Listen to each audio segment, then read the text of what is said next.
Oi kamanda usizarau mapisi wenye mimba maana wale akitamka neno inakufuata ile ile, yani alipindipindi hivi wala hivi. Mapisi wenye mimba ni damu ni nzito mwanangu, mwenyewe unaelewa. Kwa hiyo usimkane pisikali yenye mimba yako mwanangu, ile baraka ile hawezi jua mtoto atazaliwa nani. Ndio maana tele nyimbo alishaimba, usitoe mimba yangu, kwenda kesho mtoto akazaliwa raisi, kesho kuta mtoto akazaliwa mwanajeshi, kesho kuta mtoto akazaliwa dokta. Sasa si wanaume tunajidai tunakataa mimba, itakuja kutuponza. Mwangalia hata Mondi yenyewe baba yake sasa hivi ndo anaanza kumfuatilia nini, kumfagilia mtoto mwenyewe mfagilia. Akikuwa utotoni amempangilia nini, amempenda mtoto, amemtunza, sasa hivi sungukuta na kula kidari man. Kwa ni watoto tunawakimbia, tunawakataga mandao.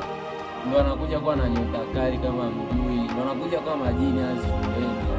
Wapambanieni sio watoto. Msiwaache, msiwatelekeze.